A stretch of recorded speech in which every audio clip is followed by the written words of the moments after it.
Hello, ഹമീൻസ് cooking വേൾഡിലേക്ക് എല്ലാവർക്കും സ്വാഗതം. ഇന്ന് ഞാൻ വന്നിട്ടുള്ളത് ബ്രെഡ് ഉപയോഗിച്ച് തയ്യാറാക്കുന്ന ഒരു കാരമൽ പുഡിങ്ങിൻ്റെ റെസിപ്പിയുമായിട്ടാണ്. അപ്പോൾ വീഡിയോ എല്ലാവരും കണ്ടു നോക്കുക. എന്നിട്ട് നിങ്ങൾക്ക് ഇഷ്ടപ്പെടുകയാണെങ്കിൽ ലൈക്ക് ചെയ്യുക, ഷെയർ ചെയ്യുക, ചാനൽ സബ്സ്ക്രൈബ് ചെയ്യുക. അപ്പോൾ നമുക്ക് വീഡിയോയിലേക്ക് പോവാം.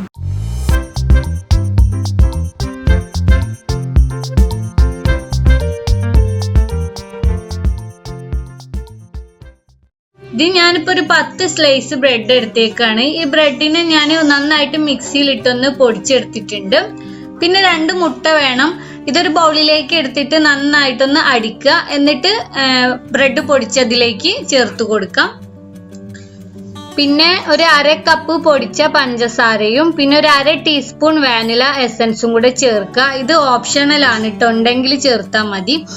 പിന്നെ ഇതിലേക്ക് 2 ടേബിൾ സ്പൂൺ ഓയിലും പിന്നെ 1/2 കപ്പ് പാലും കൂടെ ചേർത്തിട്ട് നന്നായിട്ട് കട്ടയൊന്നും കെട്ടാതെ അങ്ങ് മിക്സ് ചെയ്തെടുത്താൽ മതി.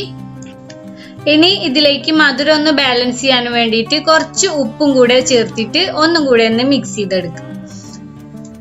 ഇപ്പൊ പുഡിങ്ങിനുള്ള മിക്സ്ചർ റെഡി ആയിട്ടുണ്ട്. ഇനി ഇതിലേക്ക് വേണ്ട കാരമലും കൂടെ റെഡിയാക്കി എടുക്കണം. ഇതിനായിട്ട് ഒരു 4 ടേബിൾ സ്പൂൺ പഞ്ചസാര ഒരു പാനിൽ എടുത്തിട്ടുണ്ട്. ഇനി പഞ്ചസാര ഹൈ സ്പീഡിൽ ഇട്ടിട്ട് നമുക്ക് നന്നായിട്ട് ഉരുക്കിയെടുക്കാം. ഇത് ഉരുക്കിയിട്ട് ഇതിന്റെ കളർ ഒന്ന് ചേഞ്ച് ആയി ഒരു മഞ്ഞ കളറായിട്ട് വരാൻ തുടങ്ങും. അപ്പൊ പറ്റ ലോ ഫ്ലെയിമിലേക്ക് മാറ്റി കൊടുക്കുക. എന്നിട്ട് പഞ്ചസാര നന്നായിട്ട് ഉരുകി കളറൊക്കെ നല്ല ഗോൾഡൻ കളർ ആവുന്നത് വരെ ഒന്ന് ഉരുക്കിയെടുക്കുക.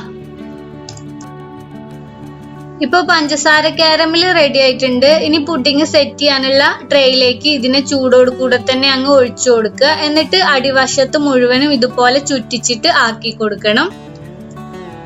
അതിനുശേഷം ഇതിനൊരു 5 മിനിറ്റ് റെസ്റ്റ് ചെയ്യാൻ മാറ്റി വെക്കുക. അപ്പോക്കിന് കാരമലൊക്കെ സെറ്റ് ആയിട്ട് വരും. എന്നിട്ട് ഇതിന്റെ മുകളിൽ നമ്മൾ തയ്യാറാക്കി വെച്ചിരിക്കുന്ന പുഡിങ്ങിന്റെ മിക്സ്ചർ അങ്ങ് ഒഴിച്ചു കൊടുക്കുക. പുഡിങ് ആവിയിലാണ് കേട്ടോ കുക്ക് ചെയ്യേണ്ടത്. ഞാനിപ്പോ ഒരു പാനിൽ കുറച്ച് വെള്ളം എടുത്തിട്ടുണ്ട്. ഇതിലൊരു തട്ട് ഇറക്കി വെച്ചിട്ട് അതിന്റെ മുകളിലാണ് പുഡിങ് ട്രേ ഇറക്കി വെച്ചു കൊടുക്കുന്നത്. പിന്നെ ഇത് നിങ്ങൾക്ക് കുക്കറിലും അതുപോലെ ഇഡ്ഡലി തട്ടിലൊക്കെ ചെയ്യാവുന്നതേ ഉള്ളൂ കേട്ടോ. ഇനി ഇതിനൊരു 40 മിനിറ്റ് ലോ സ്പീഡിലിട്ട് അടച്ചു വെച്ചിട്ട് കുക്ക് ചെയ്തെടുക്കും. 40 മിനിറ്റ് കഴിയുമ്പോഴേക്കിന് പുഡിങ് സെറ്റ് ആയിട്ട് വരും. അപ്പോൾ നമുക്ക് ഇതിനെ ചൂട് പോവാനായിട്ട് മാറ്റി വെച്ചിട്ട് പിന്നെ ട്രെയിൻ്റെ അകത്തുനിന്ന് എടുത്ത് മാറ്റാം. അങ്ങനെ ഇപ്പോൾ നമ്മുടെ പുഡിങ് ഇവിടെ റെഡി ആയിട്ടുണ്ട്. എല്ലാവരും ട്രൈ ചെയ്ത് നോക്കുക. എന്നിട്ട് നിങ്ങളുടെ അഭിപ്രായങ്ങളൊക്കെ അറിയിക്കുക. അപ്പോൾ പുതിയൊരു വീഡിയോയുമായിട്ട് വീണ്ടും കാണാം.